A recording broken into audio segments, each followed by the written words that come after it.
flowers, I hope you're having an amazing day so far.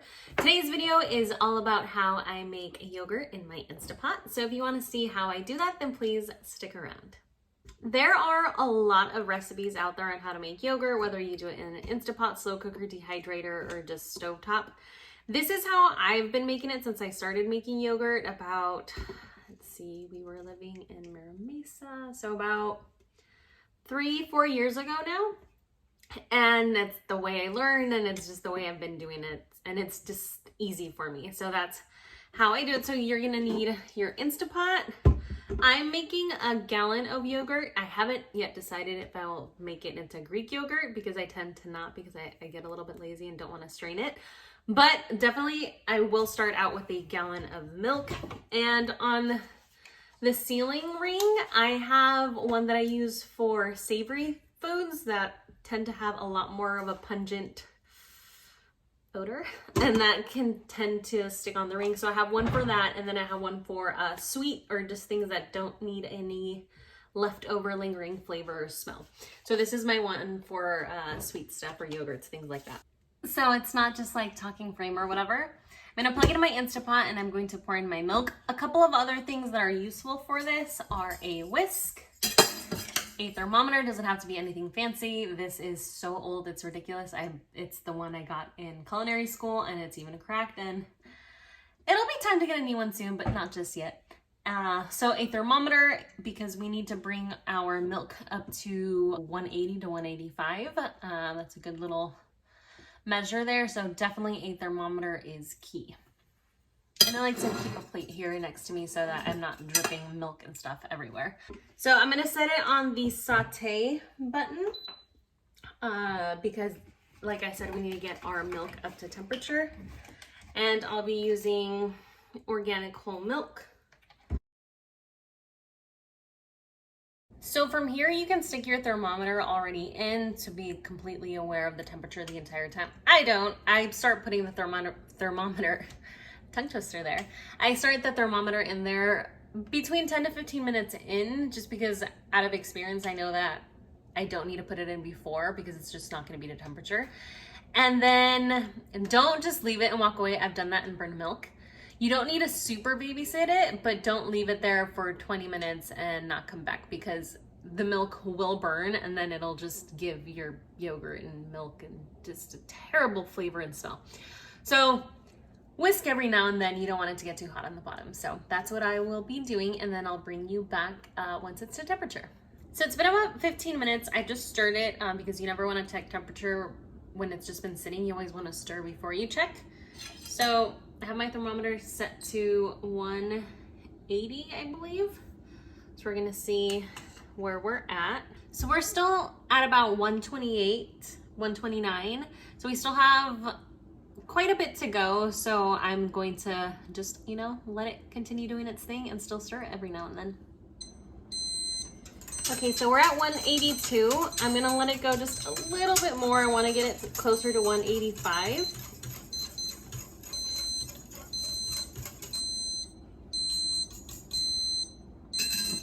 So it's probably gonna have some carryover, so I'm gonna turn it off.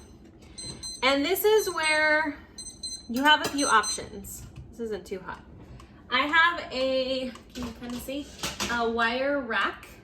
And I'm gonna set this aside on an area of my kitchen that's not gonna get hot, or like the stove isn't gonna be on or whatever. And I'm gonna place this on there. So I actually ended up moving my yogurt because I will be making dinner soon, and the stovetop just was not a good spot for it. So it's living right here for about the next 2 hours. Now we need it to get down to temperature. We need it to be 110 degrees so we can add the starter yogurt, and then we'll put it back in the Instapot and do all that. Another way to do this, if you're pressed for time and you want to get it done quickly, you can put this in a large bowl or in your sink with cool water and ice.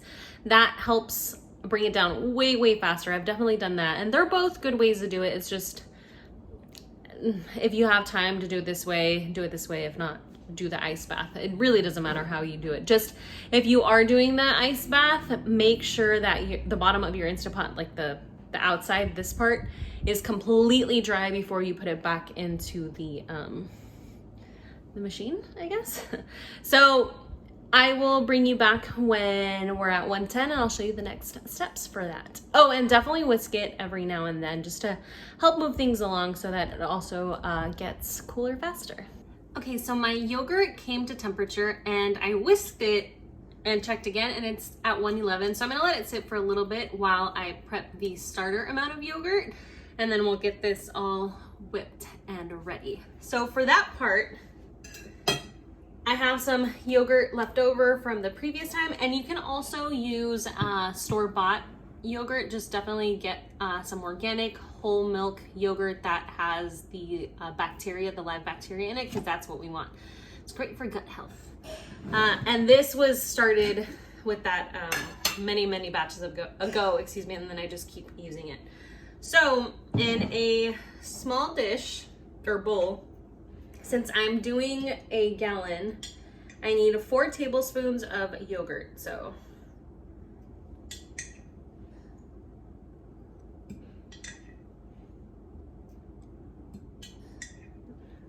four. Put that off to the side over here. And then it again says 110, so we're gonna find out if it really is 110. And it is, we're at 110. Let's see if we can get out of the glare there. Yeah. So,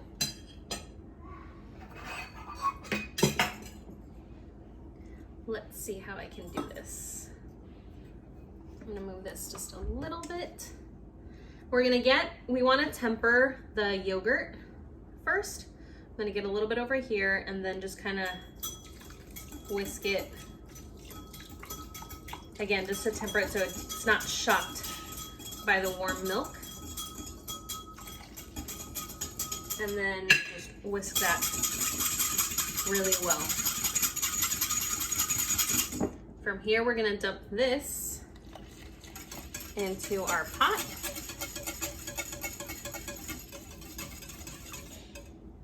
Put that over here. And whisk it really well. Okay, so I moved my Instapot back to where it's gonna sit for a few hours, and I always try to get it out of reach of my son because he loves pressing the buttons. You know, toddler life, right? So it's back here. Like I said, remember to check everything on your lid. And it doesn't matter if this part is on seal or not, because we're not trying to pressure cook anything. So I have it on, close it. I'm gonna put it on yogurt, and I incubate for 20 hours. It's just best for our bodies that way. I used to do it about 9 hours or so, and our bodies didn't digest it very well. We were a little gassy, just not the best. And since I've been doing it more time of incubation, we digest it much better, and it's better, you know, for our bellies. So I will show you what happens or what I do after the 20 hours. Like I said, I'm not sure if I'll strain it or not just yet because I'll be a little lazy, but it'll all be tasty and amazing and delicious. So there it is. So I'm just gonna pop into the shot like this because this is my setup and it is what it is. My yogurt beeped a few minutes ago. It's been incubating for 20 hours and it says, I don't even know if you can tell, but it says YOGT. And it's done. So from here, there are 2 options. You can strain it to make Greek yogurt. And for that, you would just need like a mesh or yogurt strainer bag, this type of thing. And then you can put it into, I think this is called a colander, right? You would put it in here, whisk up your yogurt, dump it, oh wait, put another larger bowl under here so you catch the whey. And stick it in your fridge for a couple of hours until it's as thick as you prefer it. I don't usually do this because I don't really care if my yogurt is thicker or not. I do prefer, actually going back, I do prefer Greek yogurt, but I'm not always into wanting to deal with the straining part of it. So I just don't, but I totally have, and you totally can. Most days, I would say 9 times out of 10, I will simply whisk the yogurt, put it into my containers, and that is it. And that's what we'll be doing today because it's just what I normally do. So This recipe makes a gallon of yogurt, so I have 2 half-gallon jars here, which I've already added today's date on, so that's right there. I'm not sure when you'll be seeing this, but today's the 24th. I'm gonna pop that open, and that's our beautifully done yogurt. I don't know if you have to do this, but I just do because it makes it easier to pour. I whisk it, so look at how beautiful and thick that is. It's amazing. So give it a nice little whisk. Sorry, I'm trying not to move you guys as much. But that's what it looks like right out of the pot. So I just popped it out and we're just gonna pour it into our jars.